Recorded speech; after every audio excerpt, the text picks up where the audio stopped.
Zarza, doctor Jorge Rojas, señora presidenta de la Asociación de Magistrados, Rosana Chiaruti, y colaboradoras de esa gestión,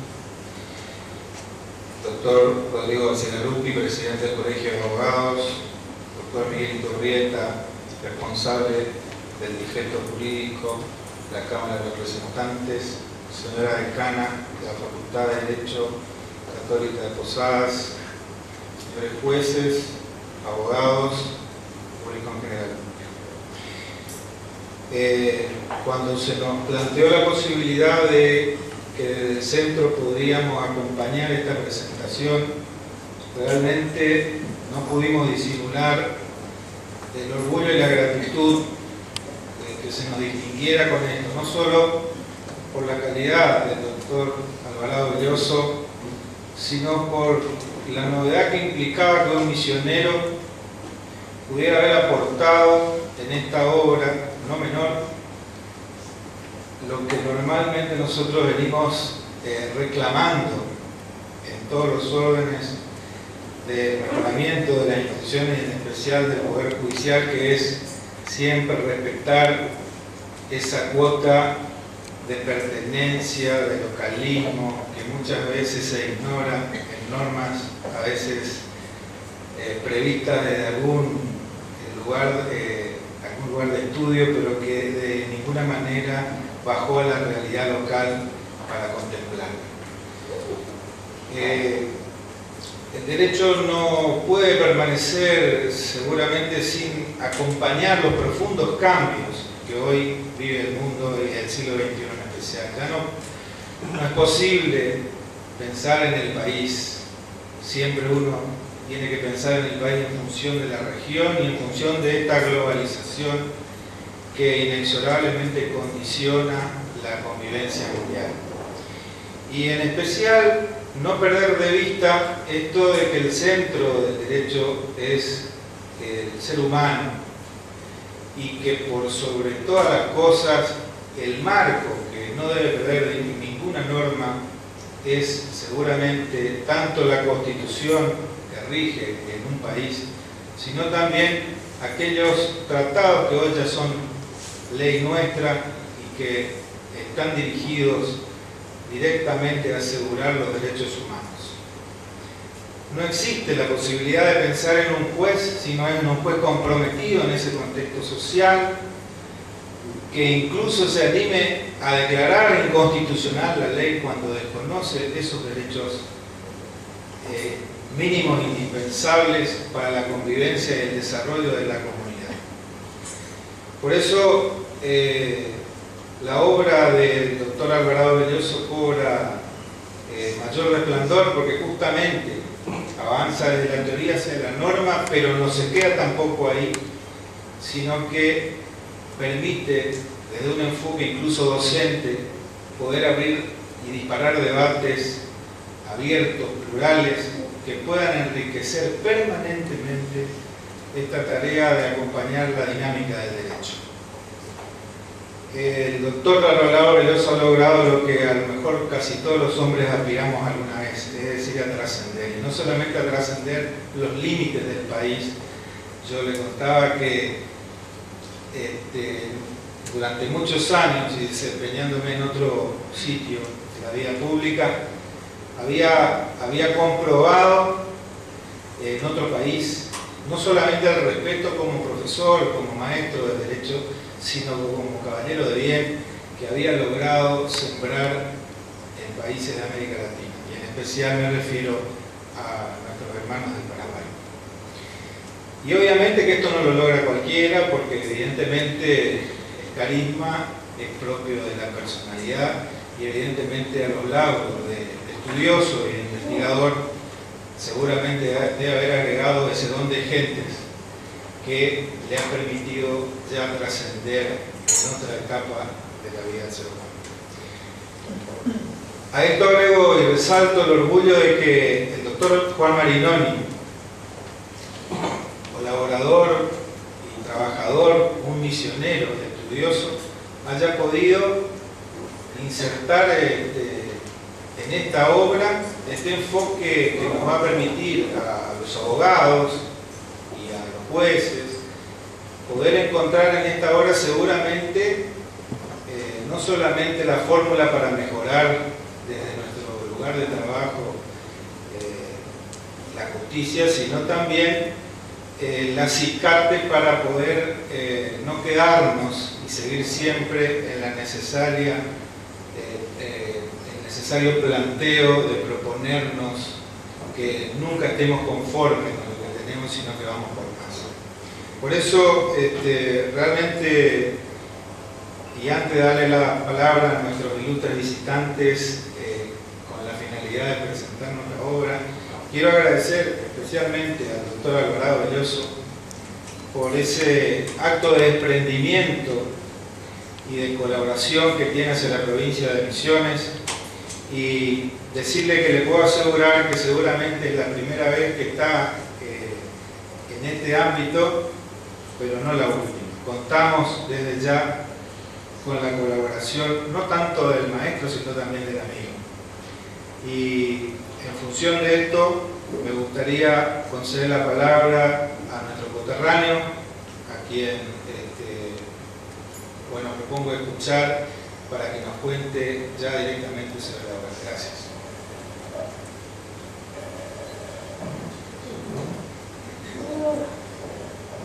Muchas gracias a todos, gracias por venir.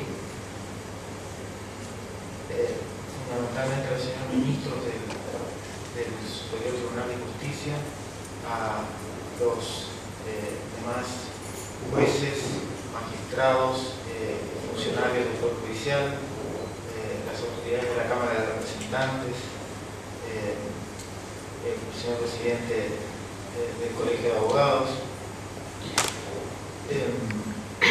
los amigos aquí presentes, los abogados del foro local, y principalmente también no puedo dejar de hacer un reconocimiento especial al doctor Santiago, ministro del Superior Tribunal de Justicia, por haber facilitado la presentación de esta obra en este lugar y haberme hecho el honor, o habernos hecho el honor de ser quien presida este acto. Sinceramente estamos muy agradecidos por darnos esa posibilidad. Esta obra, si me pongo a pensar en qué momento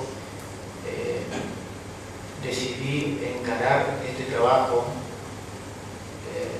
realmente me cuesta ubicarlo en el tiempo, en una situación determinada, porque ha sucedido todo muy rápidamente. Yo conocí al doctor Alvarado Belloso hace 2 años, nada más que 2 años. Lo conocía por algunos trabajos, lo había leído, pero no de manera completa, ninguna de sus obras de manera completa, sino fraccionadamente, como solemos hacer los abogados, de acuerdo a la necesidad. Y había muchas cosas que me habían llamado la atención, que me gustaban, sobre todo su precisión en el lenguaje utilizado, la claridad de su exposición, la manera como podía transmitir conocimientos o exponer una determinada temática procesal de manera tan simple, con un lenguaje tan sencillo. Y a partir de ahí tuve, por la Facultad de Derecho de la Universidad Católica de Santa Fe, la posibilidad de conocerlo. Y bueno, empecé a conocer más su obra, empecé a leer un poco más. Tuve la posibilidad de ir a Rosario a asistir a la maestría que él dirige en la Universidad Nacional, una maestría que tiene más de 150 alumnos cada año, es la más concurrida del país, y donde concurre gente de toda América. Y bueno, como dije, empecé a conocer más su obra y conocí al maestro en acción, al maestro dando clases. Y a partir de ahí empecé a sentir admiración al verlo el aula, porque además del gran jurista, escuchamos algo de su currículum, y en este ambiente, digamos, es ocioso señalar los logros, los laureles del doctor. Pero como profesor, como docente, realmente es realmente insuperable la manera como puede transmitir conocimiento de manera sencilla, es realmente increíble. Y ahí conocí su última obra, que se llama Sistema Procesal. Justamente este libro es un compendio de esa obra, donde yo creo que está condensado el pensamiento actual del profesor Alvarado Belloso. No sé si él pensará lo mismo, pero me parece que ahí lo ha cristalizado. Y Alvarado, en esa obra, ha construido un sistema que es el libro, para mí, clave del pensamiento garantista, del garantismo procesal, que él encarna, del cual él es el principal exponente en América. Él ha construido ese sistema sobre la base de su idea de proceso, el proceso que él considera es el proceso de la garantía constitucional, un proceso que respeta justamente la idea lógica del proceso y que además se enmarca en la Constitución de la Nación. Para él, el proceso que no respeta las garantías constitucionales directamente no es proceso. Y sobre la base de ese pilar ha construido este sistema en donde todo encaja con todo y nada se contradice con nada. Por eso, a partir de esa teoría, es posible bajar a cualquier ordenamiento jurídico, independientemente del lugar o del tiempo. Alvarado en sus últimos libros prácticamente no menciona una norma concreta, no menciona un ordenamiento jurídico determinado.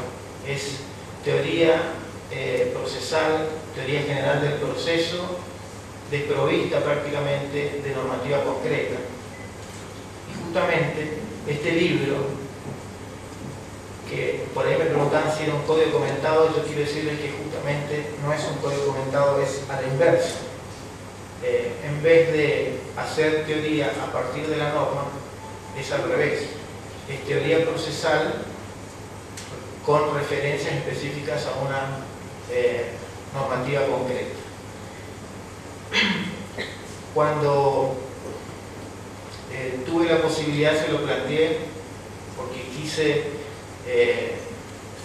traer esta obra para Misiones, me sentí con las posibilidades de poder hacer la anotación de la legislación misionera, de manera tal que este libro, que realmente es una obra para mí importantísima, la del doctor Alvarado, lo mío es muy modesto, es un aporte modesto, que esta obra se transforme en una obra realmente misionera.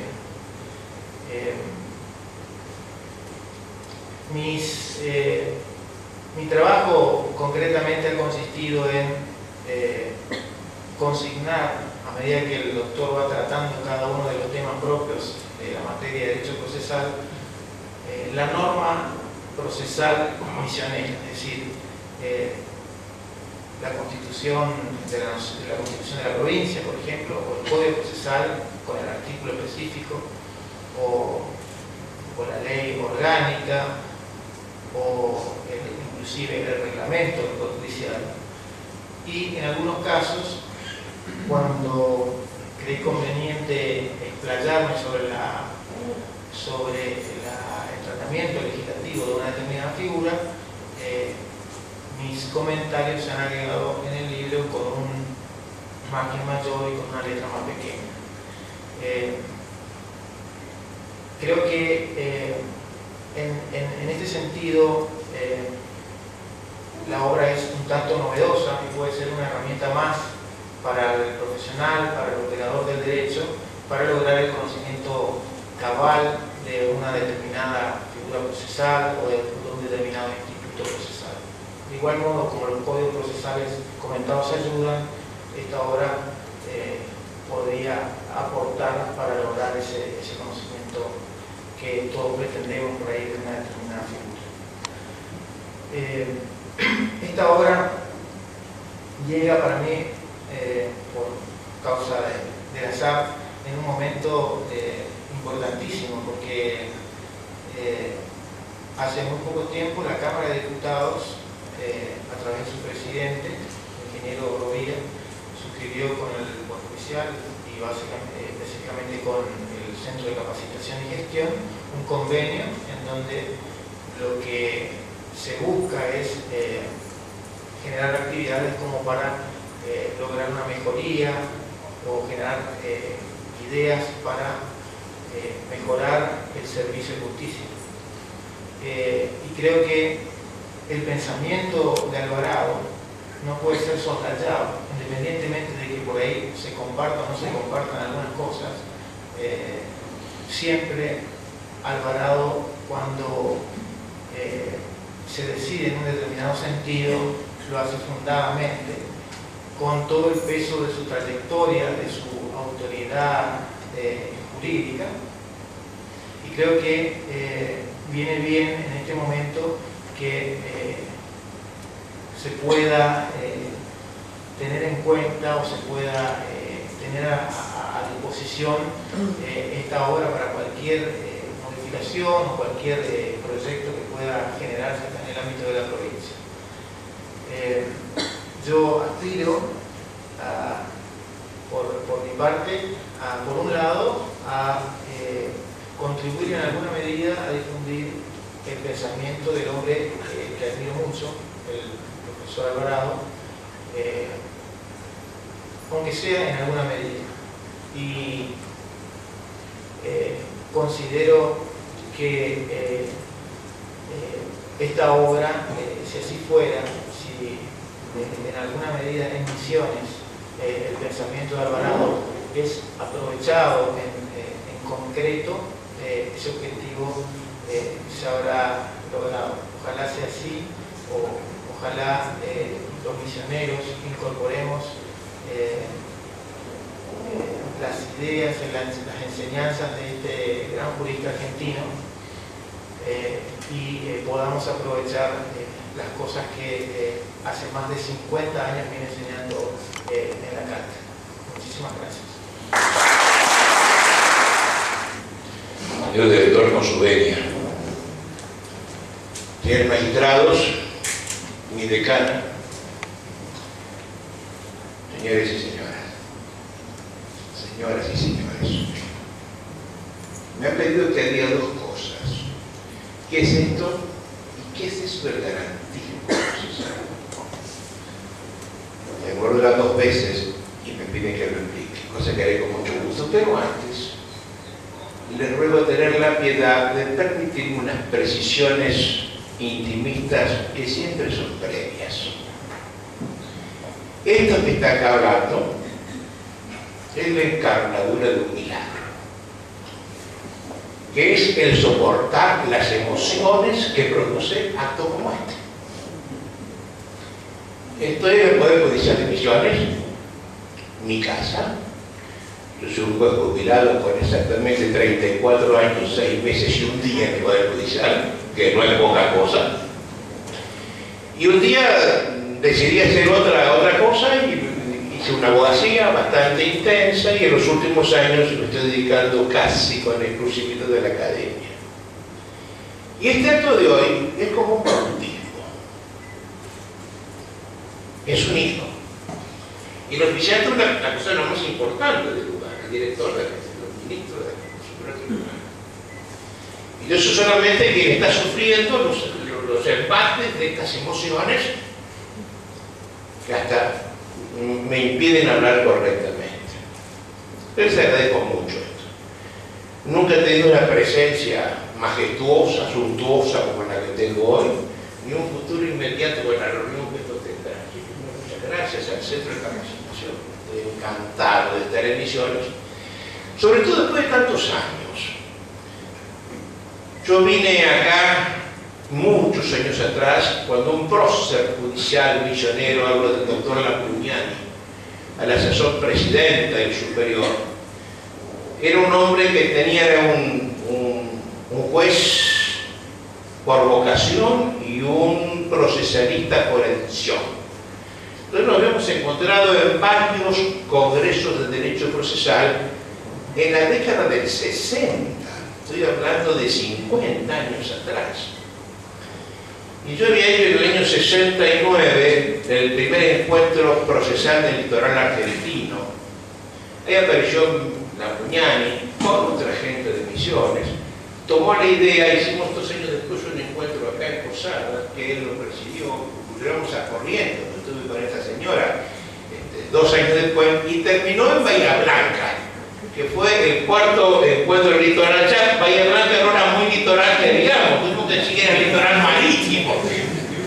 No había provincias que pudieran bancar un congreso de este tipo en la época que la gente iba toda invitada. Hoy vamos cada uno a su aire, ¿no es cierto? Es imposible hacer un encuentro de este tipo.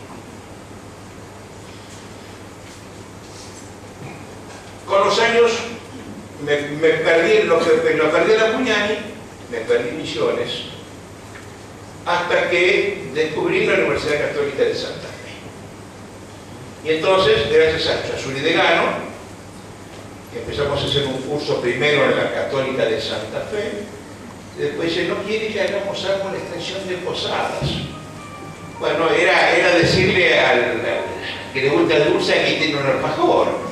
Y entonces dije en el acto que sí, y llevo 2 años viniendo a Posadas. Hice en la Facultad Católica un curso de litigación, una primera parte donde tengo muchos alumnos egresados, y ahí tuve la suerte, la desgracia para él, de conocerlo a Juancito Marino. El día que yo llegué por primera vez me llevó a cenar a un buen restaurante de la Costanera y se pegó un susto fenomenal, porque yo me enojé, sobreactuando, la verdad. Pero me soportó estoicamente, y ese soportar estoicamente hizo que yo en un feeling recíproco, que es la importancia, una empatía, Alvarado Marinoni, Alvarado, y eso me animó un día a decirle, ¿no querés que hagamos esto? No crean que fue fácil, no fue fácil. Pues además la tarea es de Jundia, y la hizo muy bien. La hizo muy bien. La verdad es que yo me aproveché de la situación, porque conocía que él había sido uno de los que habían armado este proyecto maravilloso que tiene Misiones, de ser una codificación apretadita, nueva. Y entonces, claro, me sirvió de mucho porque era la persona que tenía todo el espectro normativo a la vista. Acababa de hacerlo. No es más lo que yo gané de él que lo que ganó de mí. ¿Y qué hicimos con esto? Miren, esto es, primero, un mea culpa. Yo hace muchos años, siendo camarista civil, estuve 17 años en la Cámara Civil, escribí un libro que lo tiró don Roque de Palma, que se llamó El juez, sus deberes y facultades. Un libro que se vendió en varias ediciones, donde voy lo veo, en el Perú, en la República, en alguna biblioteca siempre está. Y me dicen, ¿usted no va a sacar nunca más ese libro? No, no lo voy a sacar nunca más. Porque con los años, la vejez para algo sirve, porque uno para darse cuenta de que uno en el pasado estuvo equivocado. Yo me di cuenta de que había procedido mal. Había sido un juez inquisitorial a contrapelo de lo que marca la Constitución, que no quiere eso. Y cuando entendí el fenómeno, dije, este libro es un pecado de juventud. Entonces, no solo no lo voy a reeditar, sino que aspiro a que no lo lean. y al que lo tenga que lo queme. Me hará y se hará un favor inmenso con esto de quemarse el libro, ¿no? Se lo leyó, olvídelo. Cuando empecé esta etapa académica de mi vida, tengo una maestría que me entretiene muchísimo. Estoy inaugurando la 16ª cohorte con cientos de alumnos realmente de todas partes de América de Misiones. Acá tengo un montón de gente que va. Acá hay presentes, tengo alumnos míos que van a Rosario. Pensé que había que enseñar el derecho procesal de manera distinta, que se entendiera, con palabras sencillas, llanas y simples de todos los días, como enseñaba mi mamá, hacer las cosas propias de la vida, debo hacer el derecho procesal. No sé si lo logré, pero por lo menos lo intenté.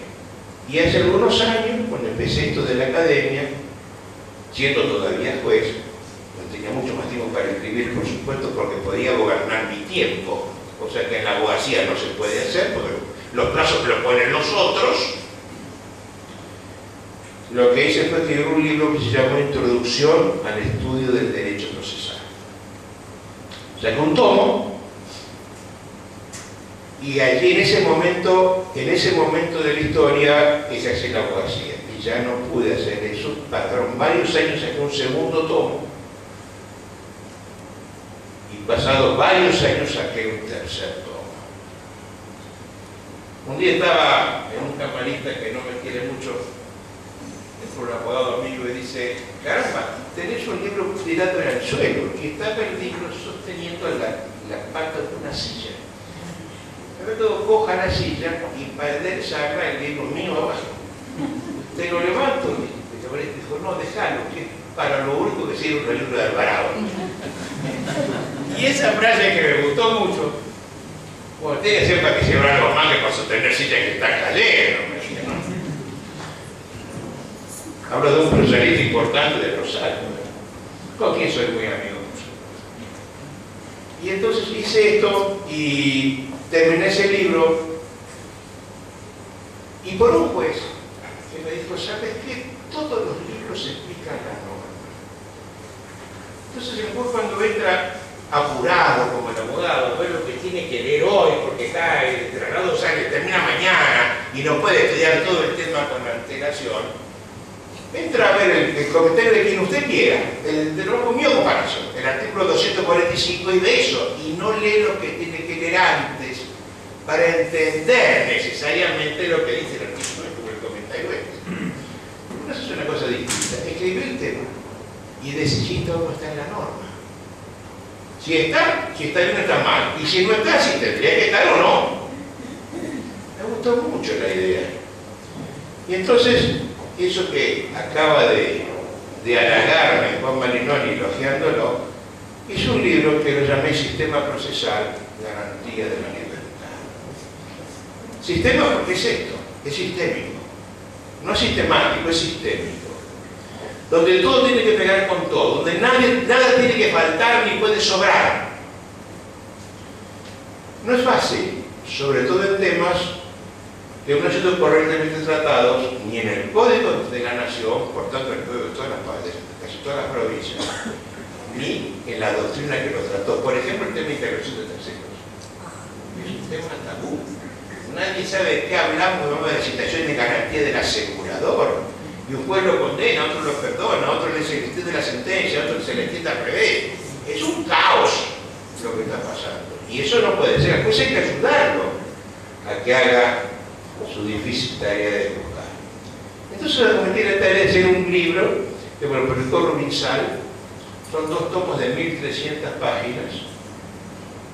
Y un día dije: mira, yo puedo escribir, si está bien, no lo puedo hacer mejor, si está mal, no lo puedo hacer peor. O sea, me salió. Pero claro, será un tomo de 1300 páginas, algunas cosas densas, porque hay temas que son densos. Y otro día alguien me dijo: ¿por qué no le quitas todas las páginas densas? Le quitas todas las notas que el libro tiene. Y ahora lo adecuas a cada norma. Y eso lo puede hacer con una señora que es la vicedecana de la Facultad de Derecho de Rosario, María Andrea, pero una hija mía muy querida, que me hizo este libro dedicado a la provincia de Santa Fe. Y entonces, ya no era el sistema, ahora eran lecciones. Con lo cual, si ustedes quieren mirar, estoy copiando un gran autor italiano que escribió el sistema, que escribió las lecciones. Entonces, eso me lo convertí en lecciones y llevo 19 libros publicados. En todos los países de América lo tengo, en Uruguay, Paraguay, Chile, Colombia, Perú y en las provincias argentinas. Y logré que Juancito lo hiciera. Para esta provincia la tengo también para nosotros. Y le pregunto muy importante, este puede servir para soportar una mesa, no solamente una silla. Sí, sí. Es un tema importante. Llevó mucho tiempo su confección. Y es esto, ¿no? Es la explicación puntual, sencilla y breve de un tema. Y luego decimos si eso está legislado o no acá. Si está que no hay. Y si no, si habría que traerlo. Ese es el mérito de la obra. Con lo cual les expliqué de qué es esto. El mal trago de leerlo, ojalá que lo pasen con éxito. Yo soy discípulo académico de quien considero el más importante jurista de América Latina, Humberto Briceño Sierra, que acá no se conoce. No hay ningún libro. Rubizal, hace muchos años, publicó un libro de él, que escribe difícil. Leerlo a Briceño es poner acá un vaso de agua, un paquete de aspirina, 2 páginas, otra aspirina, 2 páginas, y así se aguanta un libro de esos. Hay que ir pensándolo con mucho detenimiento. Si tengo algún mérito, ha sido facilitar la lectura de Briceño, cambiarle el método positivo, para que ahora lo entienda mi hija.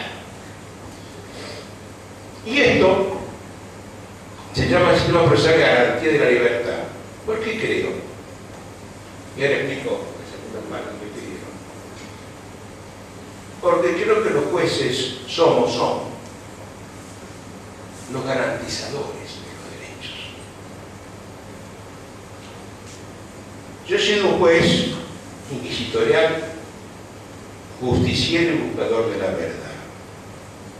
Hasta que me di cuenta de que yo los sucesivos juramentos que hice como secretario, juez inferior, juez del medio y juez superior, yo nunca juré buscar la verdad.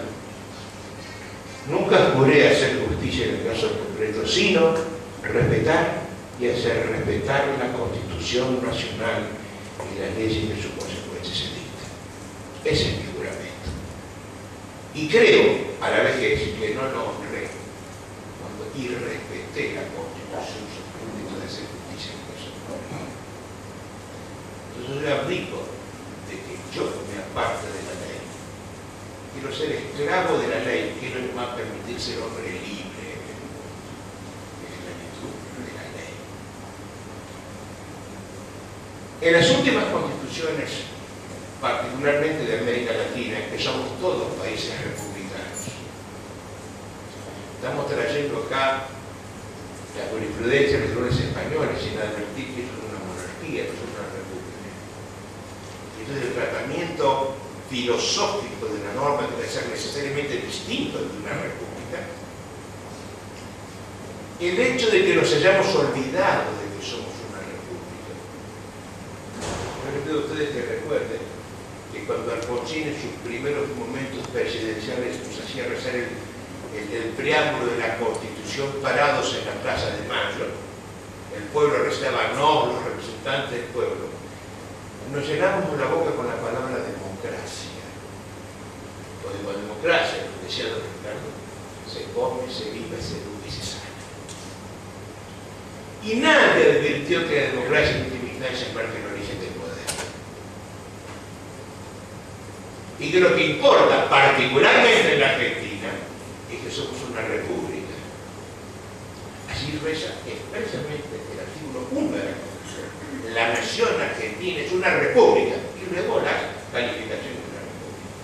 En una república tiene que haber intercontrol de poderes. Esa es la esencia de la república. División e intercontrol de poderes. Esta es la idea para entender qué es un sistema procesal garantizador. Y de estos, quien controla de verdad es el Poder Judicial.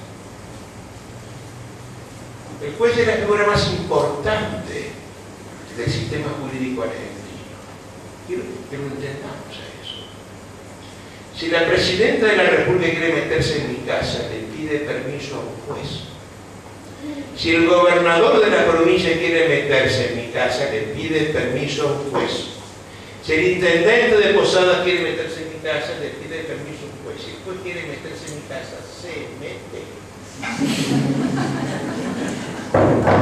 Entró y me abajó la puerta de un hachazo. Es decir, ¿quién es más importante? Miren, hace unos años, ustedes ven que la Argentina tiene su normativa a nivel constitucional el Pacto de San José de Costa Rica, donde se hace la ley famosa del 2 por 1, el que está preso sin condena, cuando llega el momento le computamos 2 por 1. El gobernador Rucauf, estoy hablando de muchos años atrás, estaba azorado porque los jueces le dejaron la libertad a aquellos delincuentes que habían pasado ya el plazo máximo de la condena a raíz del cómputo de 2 por 1. Entonces empezó todo un lobby ante el Poder Legislativo bonaerense para que derogáramos esa ley. ¿Se acuerdan de esto? Lo logró. Olvidaron que tenía rango constitucional por el bloque constitucional incorporado en el 94. Creyeron que era la ley bonaerense y a bajar. La revista Noticias, que siempre está en contra de todos los gobiernos, sobre todo por ustedes, saca en tapa la foto del gobernador Rucauf con los brazos puestos así, camisa negra y una esvástica en cada mano. Y la foto tomada desde abajo, cosa de agigantar la figura del gobernador. Y así con un gran título que cruza en la revista dice, ganó. Y cuando debe ver qué es el ganó, Rucauf logró la derogación de la ley del 2 por 1. Era la alegría del maurovialismo argentino. Los maurovianos que creen que ser garantista es poner una puerta giratoria en el ingreso de la comisaría para que el delincuente salga con el mismo envión, estaban felices, lo aplaudieron todo. No hubo programa televisivo que no se ocupara del tema.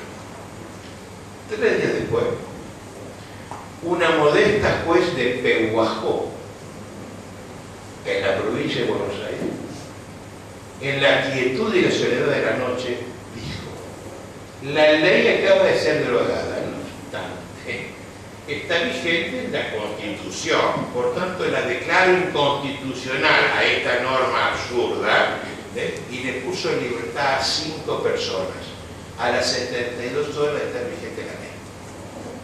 Preguntemos, y esto es muy importante, la modesta muchacha de Pehuajó que aplicó la ley, o el gobernador Rucauf. Está bueno. Es decir, hizo lo que tenía que hacer. Y en tanto eso funcione, me parece que las cosas funcionan bien.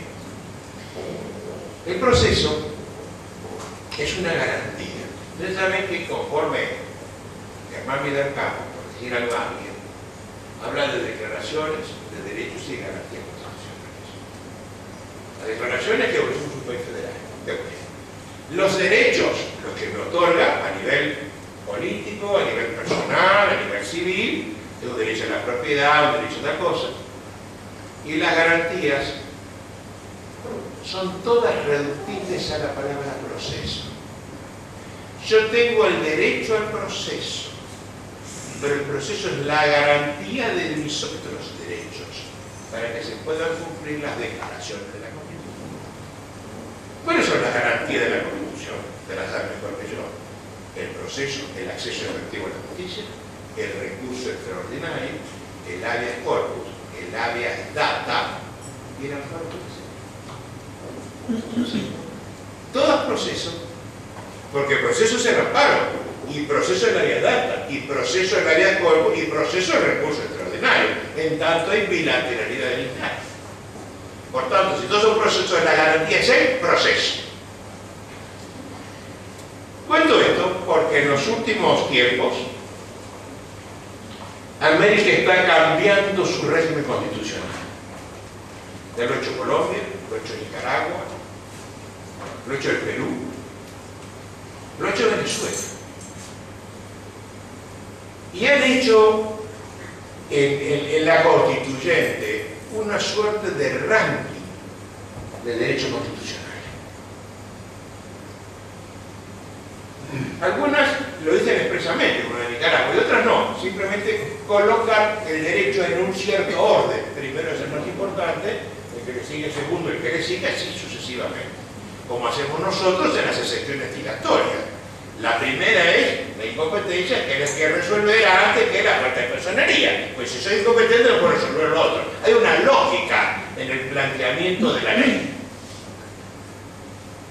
Estas constituciones establecen como primer derecho, el más importante de la Constitución, el derecho a la vida. Atención, si el máximo derecho de la Constitución es el derecho a la vida, para ser coherentes, no hay pena de muerte. No puede haber aborto. Tiene un montón de implicaciones el tema, más allá que me guste o no me guste el tema, el colocar la palabra vida como máximo referente de los derechos constitucionales tiene implicaciones prácticas. Pero también la vida tiene que tener un valor.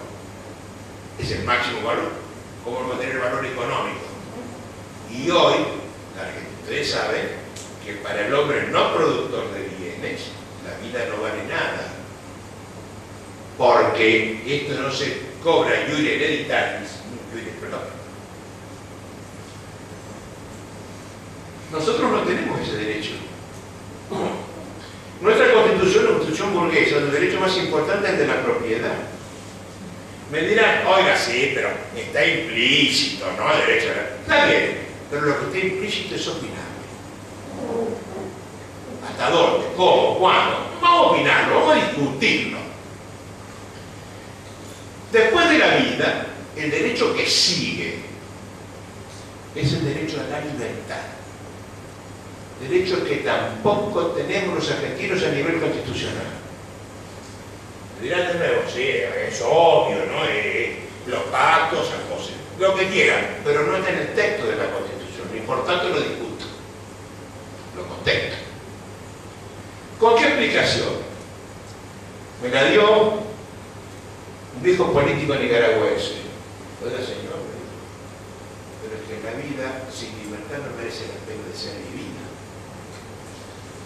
Pregúntenle usted a los presos de la cárcel de Tacumbú en Asunción si es vida la que llevan. Vida, libertad, pero por una dependencia lógica de la libertad de la vida. ¿Y quién me puede quitar la vida? El gobernante de turno. ¿Y mi libertad? El gobernante de turno. Por tanto, el tercer derecho tiene que ser el proceso. Porque el proceso es lo único que como garantía me permite discutir en pie de igualdad con quien me puede quitar la vida y con quien me puede quitar la libertad. Con mayor razón con el resto del mundo, que son nadie frente a quien me puede quitar la vida con la ley.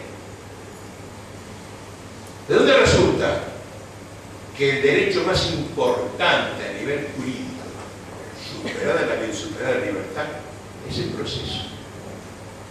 Y después, todos los demás. El derecho a la intimidad, a la correspondencia, a la circulación, a lo que ustedes quieran, a la propiedad, a lo que ustedes quieran. Porque todos estos son todos defendibles por el proceso. Entonces yo me igualo con quien es naturalmente desigual de mi persona a través del proceso. Por tanto, yo consigo el proceso como un método pacífico de debate entre dos, siempre dos, pero dos que están en situación contraria, hay un protagonista y un antagonista. La idea dual de la parte se presenta con el antagonismo, nunca dos de un lado y nadie del otro. Es uno, en el proceso es Alvarado contra Marinoni, no Alvarado y Marinoni tomados de la mano, jugando a la popa y cantando el arroz con leche en busca de la verdad. No, es Alvarado contra Marinoni, uno gana y uno pierde. Siempre uno gana y siempre uno pierde, no hay posibilidad de empate en ningún proceso. Y si ese lugar de demanda y la reconvención, hay un perdedor en la demanda y un perdedor en la reconvención, y un ganador en cada una.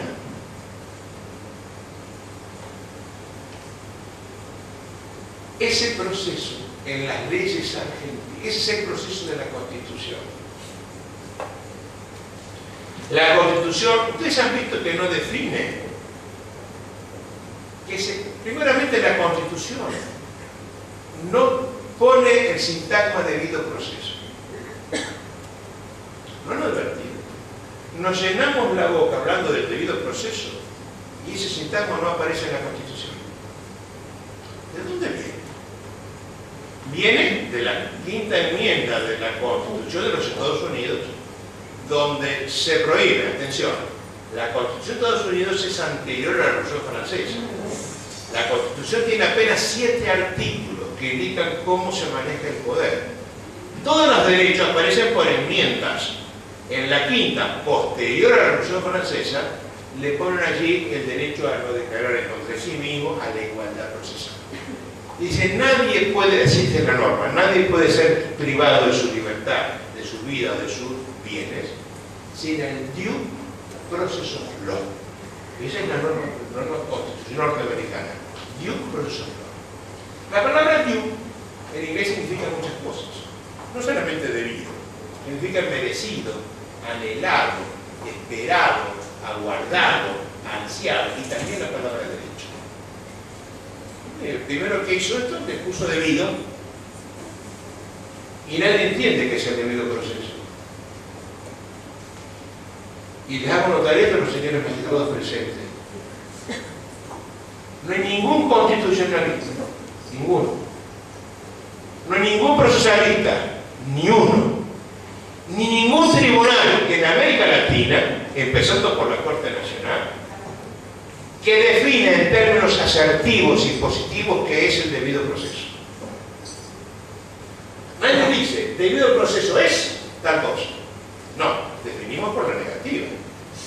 Como hizo Carrió cuando inventó todas las causales de arbitrariedad, no es debido proceso cuando el exceso ritual manifiesto, no es debido proceso cuando se vieron la congruencia, no es debido proceso cuando se vieron las dichas. Entonces decimos qué es lo que no es. Miren, esto no es un tranvía, no es un libro, no es una persona ni es una pared. Yo puedo estar toda mi vida definiendo qué es esto por la negativa. Es más fácil decir esto una lapicera, porque sirve para escribir. Eso no lo ha dicho nadie en la Argentina ni en América Latina. ¿Saben por qué? Porque además lo hemos incorporado del inglés y de lo que dicen otras constituciones. Y la nuestra constitución no habla de eso, porque tenemos la suerte. Acabo de descubrirlo leyendo un libro de García Hamilton que se llama El Gran Ausente. Está de moda leer la vida de los próceres novelados. Don José por San Martín, el Guillermo Alborotador por Sarmiento, la vida de un ausente que es Juan Bautista Alberdi.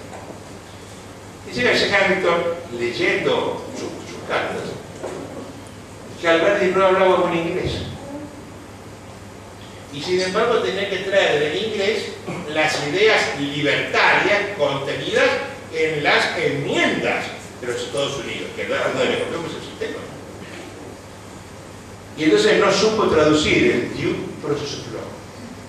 Y nos hizo el favor de evitar el sintagma y puso es inviolable la defensa en juicio. Palabra que todos entendemos. Violar es decir contra lo que yo quiero que pase. Yo me veo en el domicilio, a la persona, a la intimidad, violación, todos entendemos que es inviolable la defensa en juicio. Es mucho más decidida la palabra. Tuvimos la suerte a la postre de que Alberdi no hablara buen inglés. Si no estaríamos perdidos en el mundo como los colombianos, los mexicanos. Los chilenos han hecho peor. No han puesto el debido, han puesto un procedimiento racional y justo. Como si el procedimiento que es método pudiera ser calificable como justo o injusto. Será legítimo o ilegítimo. El procedimiento no lo es. Bueno, todo esto sirve porque si el proceso es eso, no puede ser un método de investigación como plantea el sistema inquisitorial, sino que ser un método de discusión como plantea el método liberal. La Constitución nos presenta el proceso como garantía, como medio de discusión entre dos naturalmente desiguales que se igualan jurídicamente gracias a la imparcialidad del que dirige el debate, que es el juzgado. Y esa imparcialidad hace que los dos naturalmente desiguales ahora cumplan la manda constitucional de que somos iguales ante la ley. No, el gordo sigue siendo gordo, el flaco sigue siendo flaco. Yo me preocupo como Marinoni, yo seré joven y él viejo. Yo sigo siendo yo y él. Pero somos iguales ante la ley. Y esta igualdad se manifiesta en lo que se llama la norma de la bilateralidad del Estado. ¿Qué significa? Así de simple. Que todo lo que uno dice o hace en el proceso, actor o acusador, debe ser puesto en conocimiento del otro, acusado o demandado, para que diga y haga lo que quiere. Y todo lo que el demandado o reo dice o hace en el proceso debe ser puesto en conocimiento del acusador o del actor para que él te diga y haga lo que quiera. Y se terminó. Esa es la bilateralidad del lugar. Pues entonces dirige un debate. Pero atención, esta dirección siempre nos han dicho, lo dije yo en el librito que pido que queme, que debe ser imparcial. Y esto es lo que hoy separa a los proselitas de América, el concepto de imparcialidad. Porque yo entendí toda mi vida que ser imparcial es no tener interés mediato, ni inmediato, directo, ni indirecto en la solución del proceso. Y un día un juez chileno, hoy ministro de la Corte de Santiago, me dijo: ¿usted está seguro, Eduardo, que es solamente eso? Yo era un antiguo magistrado, era un antiguo docente de procesal. Me tocó el trigémino. ¿Cómo me dice que solamente eso? Yo creía que había dado la definición perfecta de imparcialidad. Y entonces me tomé el desafío de pensar qué es la imparcialidad. Y tengo la ayuda inestimable de mis alumnos de maestría. Tengo cientos, gente joven con talento que piensa mejor que yo. Digo, construyamos entre todos el concepto de imparcialidad. Y las mujeres, en primer lugar, y la gente joven, mujeres jóvenes como yo razón, es una habilidad para construir conceptos.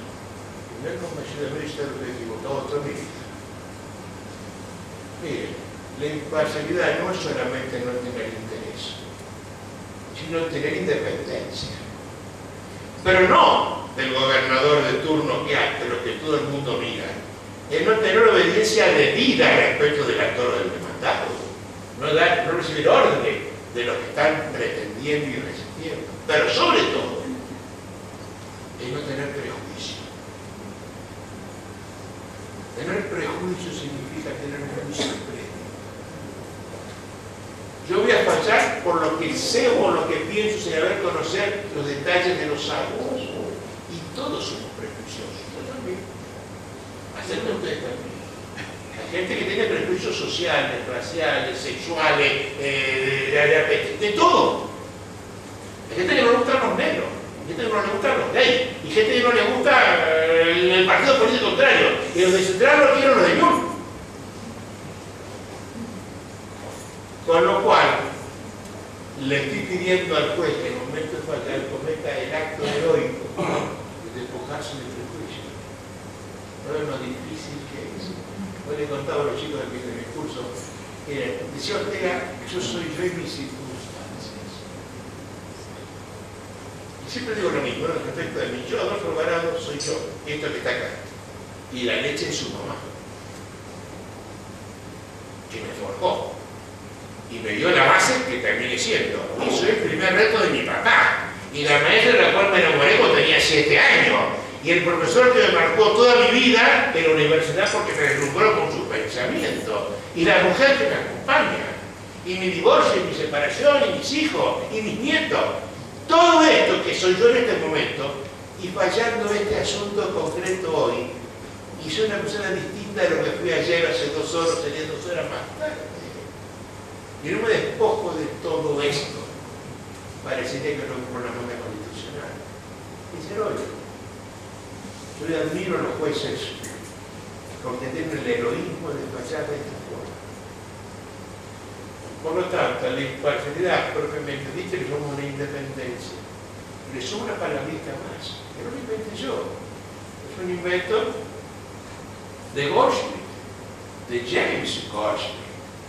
Deben ser imparciales. ¿Qué es la imparcialidad? Es no ser parte del proceso. Cosa que los jueces de instrucción no lo podemos entender, porque somos los que llevamos la acción penal, porque somos los que promovemos todo, porque esta es nuestra cultura. Los jueces civiles no lo podemos entender porque somos probadores de oficio. Y la recta lógica enseña, y contra la lógica no hay nada que hacerle, ese es mi testigo preferido, que si yo no soy parte, no puedo ni debo hacer las cosas propias de la parte. Discúlpame. ¿Qué nos pasó? Nos pasó que en la escuela de Córdoba, con los grandes maestros del proceso penal, nos enseñaron, y yo lo repetí siendo alumno hasta el cansancio, el fiscal es la parte imparcial del proceso penal. ¿Cuántas veces hemos dicho esto? El fiscal es la parte imparcial del proceso penal. El fiscal hasta que dijeron, ¿cómo es esto? ¿Cómo que es la parte imparcial? Esto es una negación por el objetivo. Esto es lógica que se llama contradictio interminis. Es como decir lo bueno, malo, lo lindo, feo. ¿Cómo es la parte imparcial? ¿Qué es parte? No imparcial. Ese es el juez. No es parte. Entonces, ¿qué le está dando de los jueces? Hacer lo que se les falta. Afirman hechos, los jueces no pueden. Bueno, abogan, alegan, recurren y prueban. ¿Imagina que los jueces no deben hacer? Si esto es así, sistémicamente, resulta que la imparcialidad debe ser también funcional. La imparcialidad personal más la propia de la función. El fiscal no es la parte imparcial, la parte parcial. El juez no es la parte que no es fiscal, es imparcial. No ayuda a nadie. Ni siquiera suelto. Y esta pequeña cosa que acabo de contarles, que sin embargo es de prender el foco, es lo que separa a garantistas de activistas judiciales. El activismo ve en el juez, ve solamente la necesidad de una imparcialidad personal. Los garantistas vemos, además de esto, la necesidad de una imparcialidad funcional. Porque solamente así creemos que se respeta el sintagma del debido proceso, la inviolabilidad de la defensa en juicio, que fue lo que hemos jurado hacer.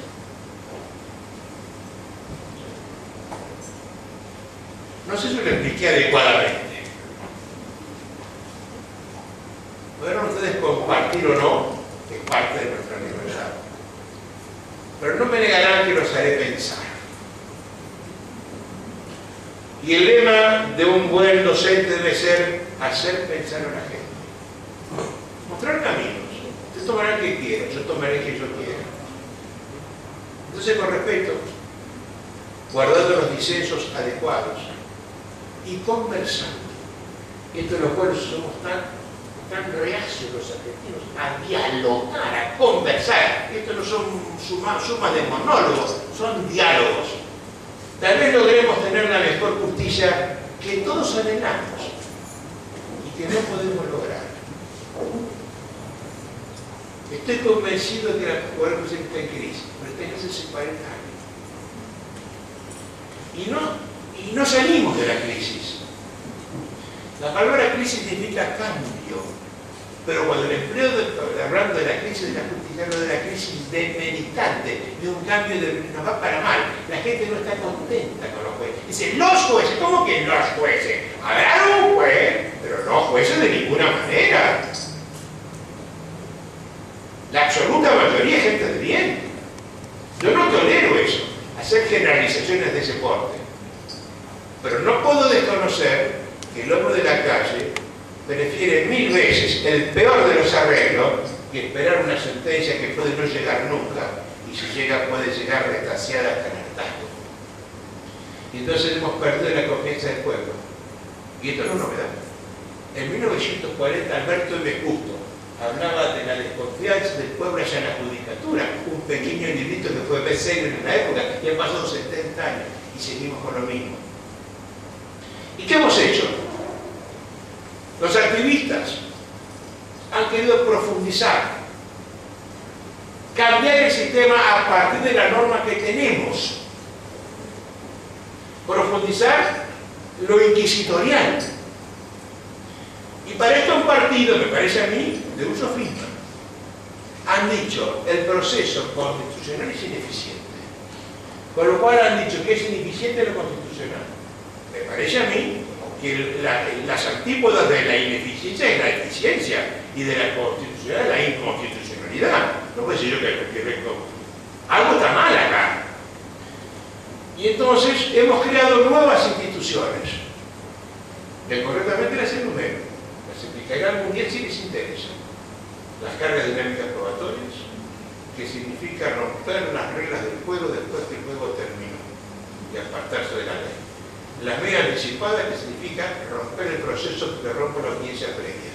La media autosatisfactiva, que significa eliminar el proceso y creerle a la gente que uno quiere. En cuarto lugar, la flexibilidad de la congruencia. Fallo en lo que quiero. Y en quinto lugar, desprecio de la cosa nunca. ¿Nos ha ido bien con esto? Es al revés. ¿Saben por qué? Porque hemos logrado, hablo en primera persona del plural como jueces, tolérenmelo, soy un juez jubilado.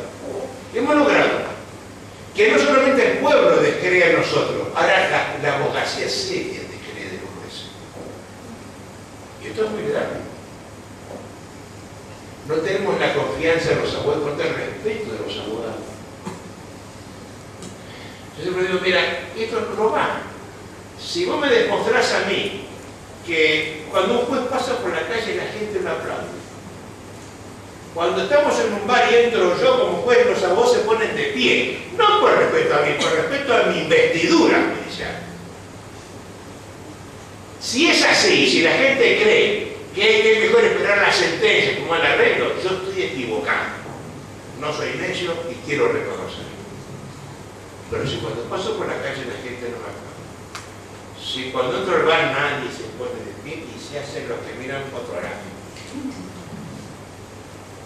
para evitarse el bochorno de que algo puede decir alguna cosa. Si siguen fallando, transigiendo, a pesar de ¿será que estamos mal? ¿Será que lo estamos haciendo no está bien? ¿Y qué aconsejaría yo? Lo que hice en mi provincia, barajar y dar de nuevo. Este sistema no sirve. Si yo ahondo el sistema, sigo sin servir. Quiero que sepan que mi ciudad tiene 1 millón de habitantes y que el año pasado entraron a atención 324.000 causas civiles. Lo que es un dato severamente preocupante, porque 324.000 causas significa que hay 648.000 personas litigando, que es exactamente el 64.8% de la población jugando entre sí al litigio. Y somos nosotros los recipientarios de esto. No el Poder Judicial que resista esto. Cuando además los jueces le tiran todo. Problemas políticos, no políticos, justiciables, no justiciables. Nadie puede resistirlo. Y ahora hablan mal de los jueces. Todo espera que los jueces seamos una suerte de Mandrake, el mago, de Robin Hood, de Sherlock Holmes, de Bosco Español.